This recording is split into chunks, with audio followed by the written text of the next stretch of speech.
الله إن الحمد لله نحمده ونستعينه ونستغفره ونعوذ بالله من شرور أنفسنا ومن سيئات أعمالنا من يهده الله فلا مضل له ومن يضلل فلا هادي له وأشهد أن لا إله إلا الله وحده لا شريك له وأشهد أن محمدا عبده ورسوله أما بعد فإن خير الحديث كتاب الله وخير الهدي هدي محمد صلى الله عليه وسلم وشر الأمور محدثاتها وكل محدثة بدعة وكل بدعة ضلالة وكل ضلالة في النار السلام عليكم ورحمة الله وبركاته আমরা একটু দেরি হইল আমাদের এইবারে এইটা করতে রেকর্ডিংটা করতে আমি বেশ ব্যস্ত ছিলাম এবং ইচ্ছে থাকা সত্ত্বেও বসতে পারিনি ইনশাল্লাহ চেষ্টা করবো রেগুলার হতে বাট যদি দেরি হয় আপনারা মাফ করবেন আমরা পড়তেছিলাম যে বিদআতের কুফল কুফল ক্ষতি তো 6টা পয়েন্ট আমরা পড়ছি 7 নম্বর পয়েন্ট থেকে আজকে পড়বো ইনশাল্লাহ আমরা মানে আহলে সুন্নাত জামার বেসিক প্রিন্সিপালস অফ দ্য আকীদা অফ আহলে সুন্নাত জামার আন্ডারে সাব হেডিং এ বিদআত সম্বন্ধে বা যারা ইনোভেশন যারা নিজেদের হাওয়ার অনুসারী যারা নিজেদের উইংস বা হুজুকের অনুসারী এবং যারা আপনার নতুন নতুন পন্থা উদ্ভাবন করে সেই চ্যাপ্টারে আমি বলছিলাম যে যেহেতু আমরা প্রাসঙ্গিকভাবে আসলো বেদাতের উপর একটু পড়াশোনা করে তারপরে আবার ওই বইটা চলে যায় তো সেটারই অংশ হিসাবে আমরা একখান থেকে পড়তে শুরু করছিলাম তার থেকে আবার একটু সরে এসে আমরা এইটা পড়তেছি আপনাদের আগে দিন বলছি যে জয়ীফ জাল হাদিস সিরিজ যেটা আছে তার দ্বিতীয় খণ্ডের শুরুর দিকে শেখ নাসিরুদ্দিন আলবানী এবং শাতিবির বই থেকে বেশ কিছু কয়েকটা পয়েন্ট কি করছেন আলোচনা করছেন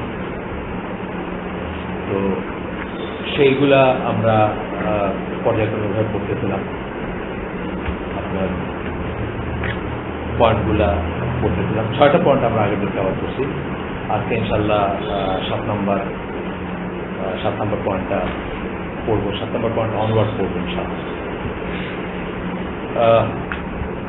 7 নম্বর পয়েন্টটা হচ্ছে যে বিদআতে ইসলামী লোকদের বা বিদআত ইসলামী লোকদের ভিতর মানে মুসলিমদের ভিতর দুশ্মনী ঘৃণা বিভক্তি সৃষ্টি করে একদম এটা প্রাথমিকভাবে আপনার হয়তো মনে হবে না যে কিভাবে বা কেন বা মানে অত রিয়েলাইজ করবেন না কিন্তু গভীরভাবে দেখবেন যে আসলে সবাই যদি আমরা শুধুমাত্র আল্লাহ রাসূল কি বলছেন সাহাবীরা কি করছেন আল্লাহ কি বলছেন অর্থাৎ দলিল ভিত্তিক ইবাদত যদি করতাম আমাদের ভিতরে কোনো বিভেদ সৃষ্টি হইত না কিন্তু সেটা না করে যখনই আমরা নতুন নতুন পন্থা উদ্ভাবন করছি তখন কেউ সেটাকে মেনে নিচ্ছে কেউ সেটাকে গ্রহণ করছে কেউ সেটাকে করেনি যারা করে নাই তারা যারা গ্রহণ করছে তাদেরকে বাঁকা চোখে দেখে যারা গ্রহণ করছে তারা যারা করে নাই তাদেরকে বাঁকা চোখে দেখেন অ্যান্ড সো তো এখানে একটা আয়াত কোট করতেছেন সূরা আলে ইমরানের 105 নম্বর আয়াত যেখানে আল্লাহ বলতেছেন তোমরা সেই সব লোকদের মতো হয়ে না যারা বিচ্ছিন্ন হয়ে গেছে এবং তাদের কাছে সুস্পষ্ট প্রমাণাদি আসার পরেও মতভেদ করেছে তাদের জন্য রয়েছে ভয়ঙ্কর আযাব আরেকটা আয়াত কোট করতেছেন সূরা আল আনাম 153 নম্বর আয়াত এখানে নিশ্চয়ই এটি আমার সোজা সরল পথ তোমরা তারই অনুসরণ করো তোমরা বহু পথের অনুসরণ করো না কারণ তা তোমাদেরকে তার এক পথ থেকে বিচ্ছিন্ন করে দেবে এই আয়াতটার ঠিক হয়তো ভ্যারিয়েশন হতে পারে মানে ওয়ার্ডিংগুলো সামান্য ভ্যারিয়েশন হতে পারে কথাটা হচ্ছে যে একটা পথের উপর থাকতে হবে বিভিন্ন পথে গেলে আল্লাহর পথে বিচ্যুত হয়ে যাবেন আল্লাহ কোরআনে যখন সিরাতুল মুস্তাকিমের কথা বলছেন বা শুদ্ধ পথের কথা বলছেন বা সঠিকের কথা বলছেন তখন কিন্তু একবচন ব্যবহার করছেন আগেও আপনাদেরকে বলছেন এবং যখন ভুল পথের কথা বলছেন তখন বহু বচন ব্যবহার করছেন অর্থাৎ শুদ্ধ পথ একটাই আর আমরা যদি সবাই ইসলামের সঠিক পথ শুদ্ধ পথ একটাই আমরা যদি সবাই সেটা খোঁজ করতাম বহু পথ বহু মত নানা পথ নানা মত এরকম কথা প্রচলিত আছে যে আল্লাহর কাছে পৌঁছানোর একটা রাস্তা আছে নাকি অনেকে উদাহরণও দেয় যে ধরেন এখান থেকে আমি মিরপুর 1 নম্বর যাবো একটা রাস্তা নাকি অনেক রাস্তা দিয়ে আমি যেতে পারি কিন্তু ইসলামের বেলায় এটা কখনোই আল্লাহ বলেন নাই বা রাসূল বলেন নাই সবসময় বলা হয়েছে যে এটা দুনিয়ার পথের বেলায় যদি বা আপনি বলতেও পারেন তাইলেও মানে ইসলামের বেলায় তো বলা যাবে না, কারণ এটা হলো আল্লাহ এবং রাসূল বলছেন যে এটা একটাই পথ। আরেকটা কথা, যখন আমরা সিরাতুল মুস্তাকিম বলি, সরল পথ বলি, স্ট্রেট লাইন বলি, স্ট্রেট পাথ বলি, আপনারা জানেন যে স্ট্রেট লাইনটা কি? দুটা পয়েন্টের ভিতরে শর্টেস্ট ডিস্টেন্স, অর্থাৎ সবচেয়ে কম দূরত্ব যেটা, সরাসরি আপনি দুটা পয়েন্টকে যোগ করলে সেটা স্ট্রেট লাইন মানে। সুতরাং আপনি অনেক ঘুরে ঘুরে যাবেন একটা জায়গাতে, এটা যেমন ডিজায়ার্ডও না, সেটা অনেক বিচ্যুতিও আসবে এবং সেটা অনেক কষ্টকর হবে, এবং সেখান দিয়ে যদি আপনি কখনো মূল বিন্দুতে যাইতেও পারেন, তবে অনেক পথ ঘুরে যাবেন, অনেক ওয়েস্ট অফ টাইম হবে। আল্লাহ এবং রাসূল বলতেছে যে সিরাতুল মুস্তাকিম সেটা একটাই এবং সেটা শর্টেস্ট পয়েন্ট, মানে আপনার সাথে আল্লাহর কারো মাধ্যমে যাওয়ার দরকার নেই। আপনি আপনার আল্লাহর কাছে প্রার্থনা করবেন, কারো মাধ্যমে যাওয়ার দরকার নেই, সরাসরি আপনি তাকে অ্যাড্রেস করবেন, সরাসরি তাকে ডাকবেন, অ্যান্ড সো অন। আচ্ছা, দুইটা গেল আয়াত, আমরা কোট করলাম দুইটা আয়াত। এখানে আরো একটা আয়াত আছে সূরা আল আনামের 159 নম্বর আয়াত, যেখানে আল্লাহ বলতেছেন, নিশ্চয়ই তারা তাদের দিনকে খণ্ড বিখণ্ড করেছে এবং তারা দলে দলে বিভক্ত হয়ে গেছে, আপনি তাদের কোনো কিছুতেই অংশীদার নন। মানে এই বিদাতের মানে বহু পথ, নানা মতের কথা বলতেছেন। এখন আমি আমার পার্সোনাল এক্সপিরিয়েন্স আপনাদের একটু বলি যে আপনারা জানেন যে সবাই মসজিদে যাওয়াটা কিন্তু মসজিদে যাওয়াটা আগে যাওয়াটা পছন্দনীয়, মসজিদে বেশিক্ষণ অবস্থান করাটা পছন্দনীয়, মসজিদে আপনার মানে আপনি জিকির করবেন বসে, অনেক সময় ওয়েটিংটা পছন্দনীয়। যেমন ধরেন ফজরের সালাতের পরে আপনি বসে যদি ইশরাক পর্যন্ত বসে থাকেন, সূর্য ওঠা পর্যন্ত বসে থেকে যদি আরো 2 রাকাত সালাত করে আসেন, তাইলে সেটা আলাদা রকমের কি বলা হয়েছে, মানে আলাদা মর্যাদা দেওয়া হয়েছে বা অনেক বড় রিওয়ার্ড তার জন্য বলা হয়েছে। কিন্তু দেখেন যে আমরা অনেক সময় সঠিক জিনিসটা করতে পারি না। যেমন ধরেন আমি আমার এই মসজিদে যাই, প্রথমত আমি সঠিক জিনিসগুলো করলে আমার দিকে যেভাবে তাকাবে সবাই, অথবা যেভাবে অবাক হবে, অথবা যেভাবে সমালোচনা করবে, অথবা মনে মনে যেভাবে আমাকে করবে, তিরস্কার করবে, এই পসিবিলিটির জন্য কিন্তু একটা শুদ্ধ আকীদার শুদ্ধ পথে চলার চেষ্টা করতেছে যে মানুষ, সে এই ধরনের চালু মসজিদে গিয়ে কিন্তু সে তার ভালো লাগবে না, এই বিভক্তি শুরু হয়ে গেল। যদি আমরা সবাই জানতে চাইতাম কোনটা শুদ্ধ, তাহলে সবাই জানতাম যে মসজিদের দিকে 2 রাকাত সালাত করে বসাটা শুদ্ধ। কিন্তু আপনি যখন সালাত করতে যাচ্ছেন, দেয়ার আর টাইমস যখন আপনার দিকে মানুষ ঘুরে তাকাবে যে এই লোকটা কি করতেছে, আবার আপনি যদি দাঁড়ায় থাকেন তাইলেও আপনার দিকে ঘুরে তাকাবে যে এই বসে না কেন। এই আমি খুব সিম্পল উদাহরণ দিলাম যে মানে এইভাবে। আবার আপনি যখন সবাই হাত তুলতেছে, আপনি হাত তুললেন না, এসের পরে ফরজ নামাজের পরে যখন আপনার দোয়া হচ্ছে, আপনি তো আসলে বিভক্ত হলেন, মানে শুদ্ধ ভুলের কথায় পরে যাচ্ছি আমরা, কিন্তু আসলে তো জামাতটা বা এই জামাতে একই জামাতে সবাই নামাজ পড়লাম, কিন্তু এখানে একটা বিভক্তি চলে আসে এবং সেই বিভক্তি থেকে অনেক সময় হেট্রেডও আসে। অনেক মনে করতেছে আপনি হাত তুলতেছেন, সবাই হাত তুলে মোনাজাত করতেছে, আপনি ইউর স্ট্যান্ডিং আউট, হাত তুলতেছেন না, আপনি আপনার অনেক ফুটানি, অথবা আপনি নিজেকে অনেক বড় মনে করেন আল্লাহ। মানে এটাই বলতেছি যে যখন সঠিক, কিন্তু আপনাদের সবাই খোঁজ করতাম যে নামাজের সুন্নাহ কি, মসজিদে প্রবেশের সুন্নাহ কি, নামাজের পরে জিকির আজকারের সুন্নাহ কি, দোয়া করার সুন্নাহ কি, আল্লাহর কাছে কিছু যাওয়ার সুন্নাহ কি, তাহলে কি হইতো? সবাই একটা পথের উপর থাকতাম, বিভক্তি আসতো না। এটা আমি মানে নিজের জীবন দিয়ে বুঝি, কারণ এই মসজিদগুলোর ভিতরে গেলে আমি দেখি, আমার পাড়ার মসজিদ, আমি দেখি যে আমি ইউজুয়ালি চেষ্টা করি, ধরেন জুমার দিনে একটা বয়ান করতেছে, আজগুবি গপ্প মারতেছে, বুঝছেন না, কোথা থেকে সব আনা জালজুই ফাদিসের উপর বেশ করে গপ্প দিয়ে ভর্তি থাকে বয়ানটা। ওই বয়ান শুনতে কে যাবে পরে? অথচ জুমার দিনে আগে যাওয়াটা কিন্তু উচিত। ওই বয়ানটা শোনা, ওদের সাথে কোএক্সিস্ট করাটাও খারাপ লাগে। এইভাবেই আর কি অনেক ধারা, অনেক মতের উদ্ভাবন হচ্ছে, যেহেতু আমরা বিদাত বা বিষয়ের উপর আছি, বিদাতের উপরে আছি বা বিদাতকে জীবন ধারণ করছি। কিন্তু যদি খোঁজ করে করে সবাই সঠিকটাই শুধু গ্রহণ করতাম, তাহলে কিন্তু আমাদের ভিতরে দলাদলি হতো না, বিভক্তি হতো না, ঘৃণা হতো না, সবাই দিকে হতো না, বা পাকে করে তাকানো হতো না, এবং হ্যান্ডসন।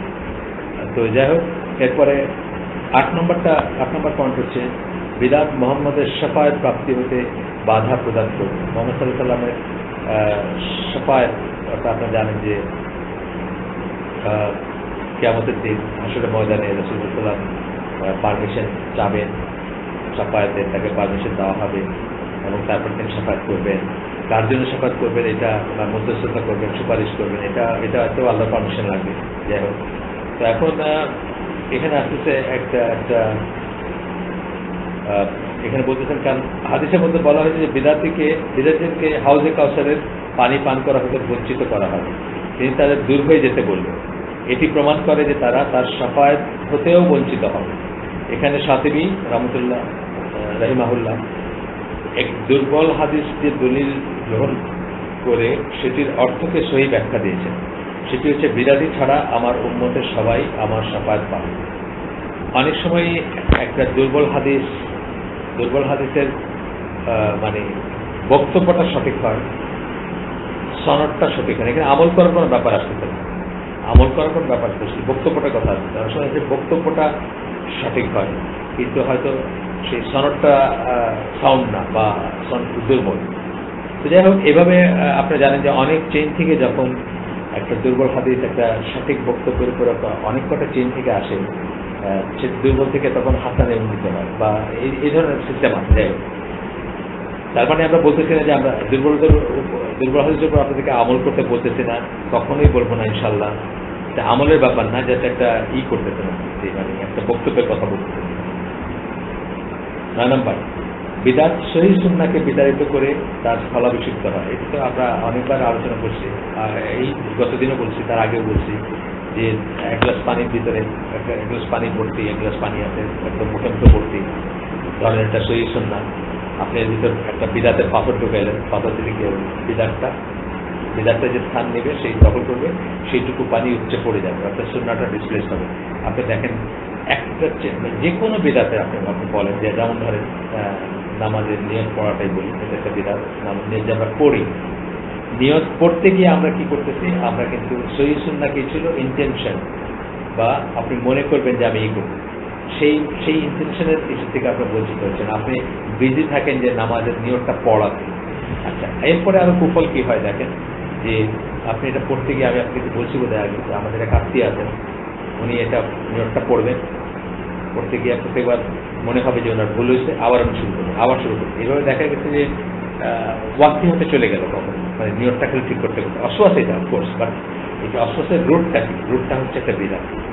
এভাবে যেমন ধরেন আমি আপনাদেরকে হয়তো আগেই বলছি যে উত্তরে আমি 6 নম্বর সেক্টরে যখন থাকতাম, ওখানে মসজিদে যখন নামাজ পড়তাম, জামাত সালাত আদায় করতে যাইতাম, ওইখানকার ইমাম সাহেব যিনি ছিলেন, উনি নামাজটা শুরু হওয়ার আগে বলতেন, মোবাইল বন্ধ রাখুন, জুতার সামনে রাখুন।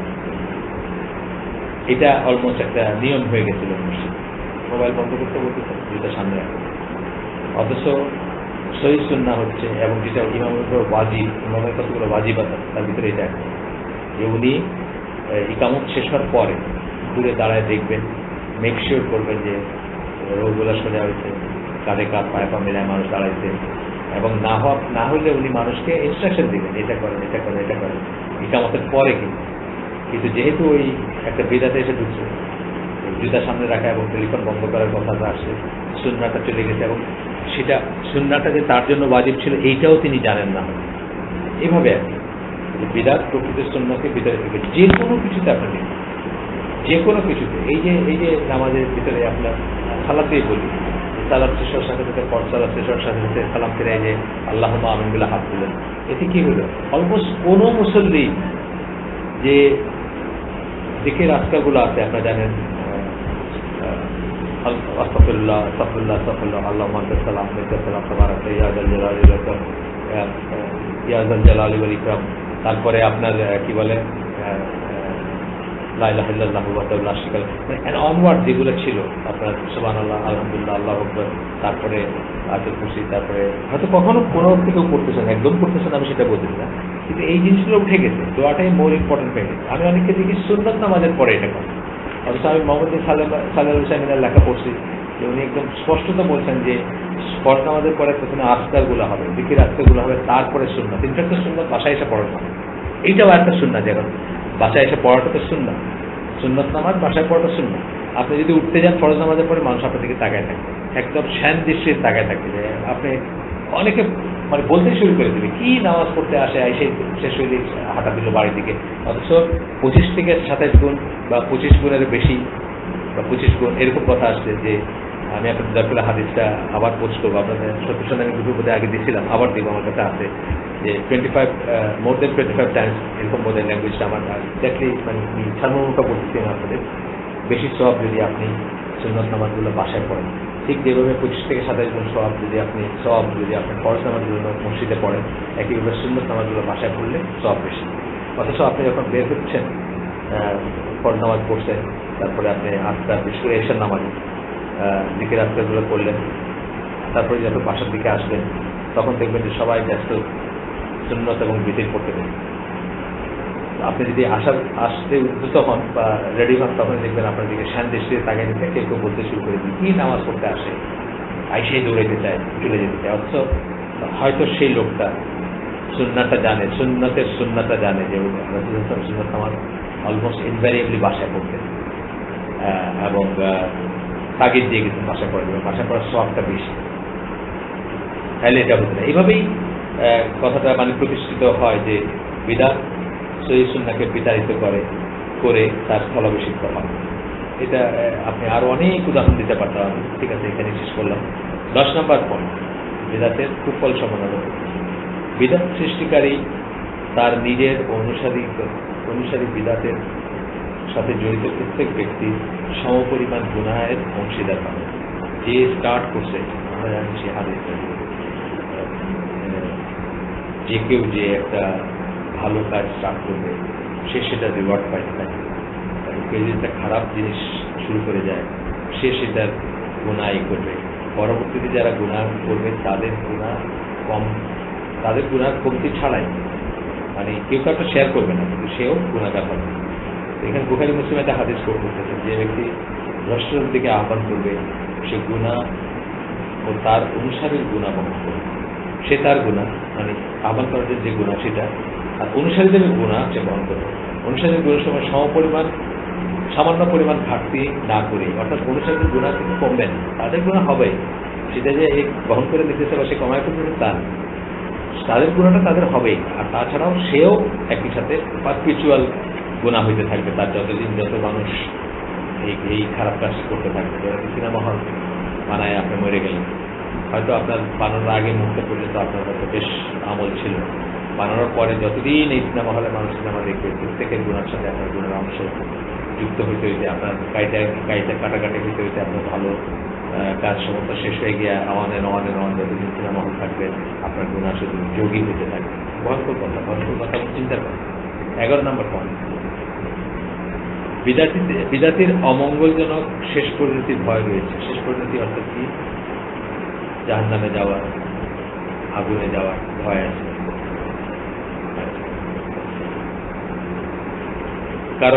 কারণ হিসাবে বলতেছেন, কারণ বিদাতি গুনার সাথে জড়িত আল্লাহর অবাধ্য, আল্লাহ যা হতে নিষেধ করেছেন সে তার সাথে জড়িত, তার সে অবস্থায় মৃত্যু হলে অমঙ্গলজনক মৃত্যু হওয়ার আশঙ্কা রয়েছে। অমঙ্গলজনক মানে জাহান্নামী হওয়ার আশঙ্কা আছে। 12 নম্বর পয়েন্ট, বিদাতির উপর দুনিয়াতে বেইজ্জতি ও আখিরাতে আল্লাহর ক্রোধ চাপিয়ে দেওয়া হবে। দুনিয়াতে সে বেইজ্জত হবে, আখিরাতে আল্লাহর ক্রোধ তার উপর পতিত হবে। সূরা আল আরাফ 152 নম্বর আয়াত বলতেছে, অবশ্যই যারা গাভীর বাচ্চাকে উপাস্য বানিয়ে নিয়েছে তাদের উপর তাদের প্রতিপালকের পক্ষ থেকে দুনিয়াতে ক্রোধ ও লাঞ্ছনা এসে করবে, মিথ্যা আরোপকারীদেরকে আমি অনুরূপ শাস্তি দিয়ে দেব। এখানে আসলে গাভীর বাচ্চা আমরা হয়তো পূজা করতেছি না, কিন্তু ব্যাপারটা কি, গাভীর বাচ্চাকে যে তারা এই করছিল, উপাস্য বানিয়েছিল, এটা একটা ইনোভেশন ছিল, এটা কোনো দলিল ছিল না, এটা নতুন কাজ ছিল, নতুন নব্য প্রথা ছিল, সেইটা কথাটা আসলে। আচ্ছা, এরপরে আর সামনে গিয়ে আরো একটা আয়াত করতেছেন, সেটা হচ্ছে সূরা আল আনাম 140 নম্বর আয়াত। সেখানে আল্লাহ বলতেছেন, নিশ্চয়ই তারা ক্ষতিগ্রস্ত হয়েছে যারা নিজ সন্তানদেরকে নির্বুদ্ধিতাবশত বিনা জ্ঞানে হত্যা করেছে এবং আল্লাহ তাদেরকে যেসব রিজিক দিয়েছিলেন সেগুলোকে আল্লাহর উপর নির্ধারণ করে হারাম করে নিয়েছে। নিশ্চয়ই তারা পথভ্রষ্ট হয়েছে এবং সুপথগামী হয়নি। কোনো একটা পার্টিকুলার ব্যাপারে কথা বলতে পারবো না, কোনো একটা পার্টিকুলার মানে কমের কথা বা একটা ঘটনার কথা বলতে। তো এটা যেটা হচ্ছে যে মানে ধরেন আল্লাহ একটা জিনিস হালাল করছেন আপনার জন্য, আপনার থেকে হারাম বানায় নেন, যে কোনো জিনিস, খাবার খেতে পারে, ওয়ে অফ লাইফ খেতে পারে, আমরা অনেকে কিন্তু ই করি। আপনি জানেন যে বাংলাদেশে এখন একটা বেশ প্রচ্ছন্ন একটা আন্দোলন আছে কোরবানিটাকে ভেরিফাই করা। এই যে কোরবানির ঈদ আসতে পশু হত্যা করতেছি, রক্ত প্রবাহিত হচ্ছে ইত্যাদি ইত্যাদি বলতে বলতে বলতে বলতে মানে আপনাকে একটা ব্যাকফুটে নিয়ে যাওয়ার একটা চেষ্টা চলতেছে যে কোরবানি দিতে যেন মানুষ লজ্জা পায় এরকম। কোরবানিটা প্রথম কথা হচ্ছে কোরবানিটা একটা ইবাদত, দ্বিতীয় হচ্ছে এটা হালাল, কিন্তু এটাকে আপনার হারাম বলে বা হারাম না হইলেও প্রায় নিষিদ্ধ বলে ই করার, মানে অন্তত কি বলবো জেনেরিক সেন্সে নিষিদ্ধ ই করার, রিলিজিয়াস সেন্সে না হইলেও একটা একটা গর্হিত কাজ বা এই ধরনের একটা বোধ দেওয়ার চেষ্টা চলছে। এটা উদাহরণ দিয়েছেন। এরপরে 4 নম্বর হচ্ছে সুন্নতের বিরোধিতা করার কারণে বিদ্যার্থী নিজেকে ফিতনার মধ্যে নিক্ষেপ করে। এখানে একটা আয়াত করতেছেন সূরা নূর 63 নম্বর আয়াত, যারা তার নির্দেশের বিরোধিতা করবে তারা যেন সতর্ক হয় তাদেরকে ফিতনা পেয়ে যাওয়া বা তাদেরকে পীড়াদায়ক শাস্তি গ্রাস করা থেকে। আসলে কি এটা হইতে পারে যে আপনি আল্লাহ মানে জাস্ট মিনিমাম বিশ্বাস যার আছে আল্লাহ এবং আখিরাত, তার একটু চিন্তা করা উচিত। এটাকে হইতে পারে কখনো যে আপনি আল্লাহর বিরোধিতা করবেন, আল্লাহর কথার বাইরে যাবেন, আল্লাহর অবাধ্য হবেন, আর আপনার জীবন সুখ থাকবে, অথবা আপনার আখেরাত তো কোথায় প্রশ্ন ওঠে, জীবন আপনার সুখ থাকবে, এটা হইতে পারে। এই কথাটা আমি কয়েকদিন আগে বলতেছিলাম যে যারা ইউরোপে আমেরিকায় সেটেল করছে, হয়তো 20টা আয়াত বা 30টা আয়াতকে অবজ্ঞা করে গিয়ে সেটেল করছে, 30টা আয়াতে আল্লাহ যা বলছেন তার অবাধ্য হয়ে গিয়ে সেটেল করছে। হয়তো 50টা 60টা 70টা হাদিসকে আমার এক ভাই দিনী ভাই সিলেটের, উনি আমাকে বলছেন এগুলো কালেক্ট করতে মানে ট্যাবুলেট করতে, যে কটা আয়াতে আল্লাহ নিষেধ করতে কাপড়দের ভিতরে থাকতে, কাপড়দের দেশে যাইতে, কাপড় দেশকে বন্ধু হিসাবে গ্রহণ করতে, আমার এবং তোমাদের শত্রুদেরকে বন্ধু হিসাবে গ্রহণ করে না, মানে কোনো শেষ নাই আর কি। আপনি এত বলতে বলতে থাকতে পারবেন আর কি, মানে বলেই যেতে পারবেন, এত জায়গায় আছে উল্লেখ করে।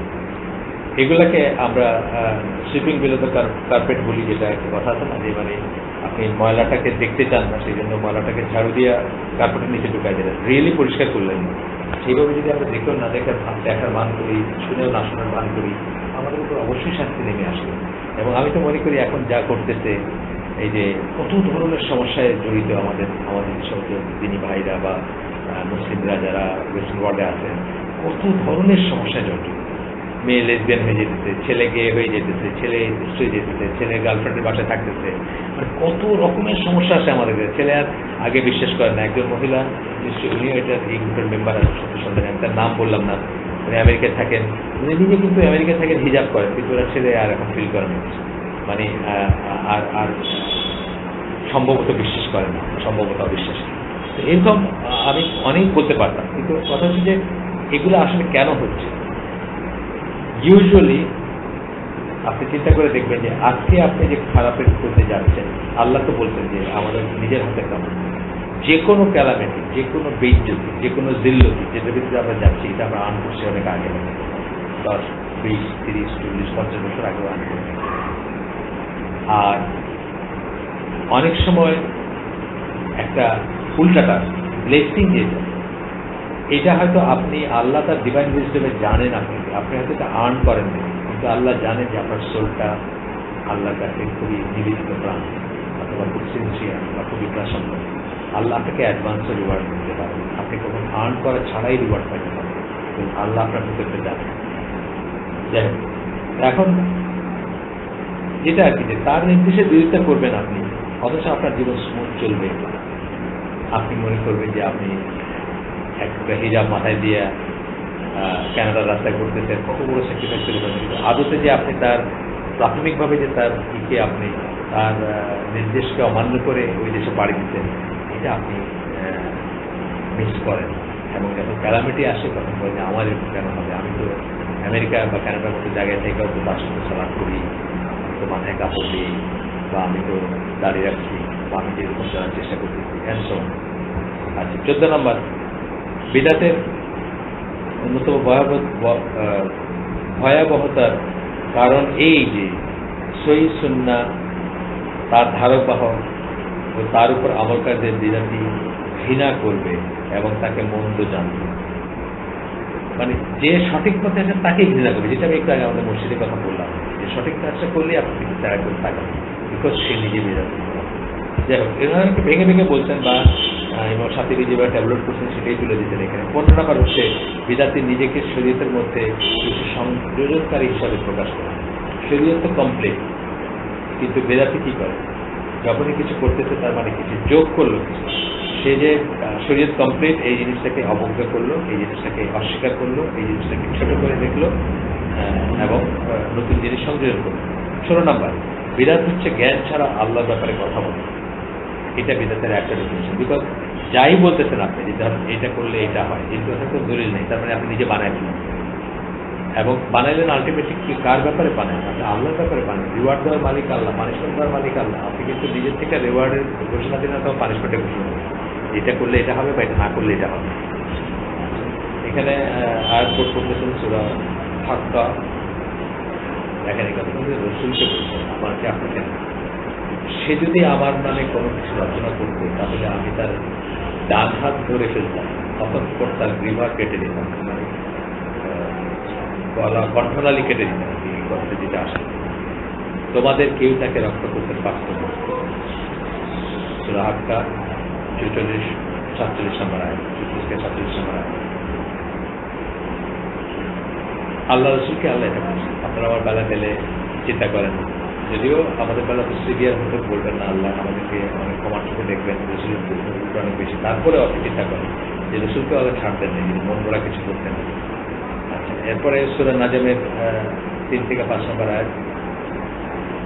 আর তিনি নিজ ইচ্ছায় কিছু বলেন না যতক্ষণ না তার নিকট বাহিনী না আসে, অর্থাৎ যতক্ষণ কোনো মন গড়া কথা বলেন না, কোনো মন গড়া জিনিস চালু করেন না বা আমাদেরকে করতে বলেন না, আমাদেরকে করতে বলেন না। 17 নম্বর, বেদাতের জ্ঞান ওলটপালট হয়ে তার নিকট সবকিছুই গোলমেলে হয়ে যায়, ফলে সে বিদাতকে সুন্নত এবং সুন্নতকে বিদাত বলে মনে করতে পারে। এটা তো আমরা আগেও বলছি, এটা আলোচনা করছি যে যে লোকটা জানে না যে মসজিদে ঢুকে বসতে নাই, 2 রাকাত নামাজ পড়ে বসতে হবে, সে যখন মাগরিবের আজানের ঠিক আগে অথবা পরপর আপনাকে 2 রাকাত খারাপ করতে করে, সে মনে করতেছে যে আপনি একটা অত্যন্ত খারাপ কাজ করলেন, গর্বিত কাজ করলেন। আর সে যে বসে আছে এটা কিছু জন্য মনে করছে, অথবা সে যে ঢুকেই বসে গেলে এটা কিছু জন্য মনে করছে। এইভাবে আপনি অনেক কথা বলতে পারবেন যে সে বিরাটকে সুন্নতকে বিরাট মনে করবে, তাকে অনুরোধ করবে। এই গেল মোটামুটিভাবে আমাদের, আমরা যে 17টা ব্যাড এফেক্ট করতে চাইছিলাম। আমরা বলছিলাম যে আমরা আরেকটা বই থেকে পড়বো, সেই বই থেকে আমি আপনাদের পড়ে শোনালাম। একটু পারতে গেছি, আমি অনেকটা হয়তো করিনি, মানে কি বলে আর একটু সময় নিয়ে একটু এক্সপ্লেন করতে পারতাম, কিন্তু এগুলো নিয়ে আসলে আগেও কথা বলছি বা অনওয়ার্ড আরো কথা বলবো ইনশাআল্লাহ সামনে, তো অন্য প্রসঙ্গে বা অন্য ইস্যু বলবো। সুতরাং আমরা আপনার 17টা খারাপ বললাম বিদাত সম্বন্ধে। আজকে আমরা এখানে শেষ করে দিই। আজকে এখানে শেষ করলাম, এখান থেকে আরেকদিন হয়তো বিদাতকে আমরা আলোচনা করবো, তারপরে এই আলোচনা শেষ হবে ইনশাআল্লাহ। সুবহানাকা আল্লাহুম্মা বিহামদিকা আশহাদু আল্লা ইলাহা ইল্লা আনতা আস্তাগফিরুকা ওয়া আতুবু ইলাইক। আমরা যে শুনলাম তার মধ্যে ভালো কিছু শুনে থাকি, সমস্ত প্রশংসা আল্লাহ, এবং খারাপ সমস্ত ব্যর্থতা আমার এবং সেটা শয়তানের তরফ থেকে। আল্লাহ আমাদেরকে যা ভালো শুনলাম তারপর আমল করার তৌফিক দেন। আসসালামু আলাইকুম ওয়া রাহমাতুল্লাহি ওয়া বারাকাতুহু।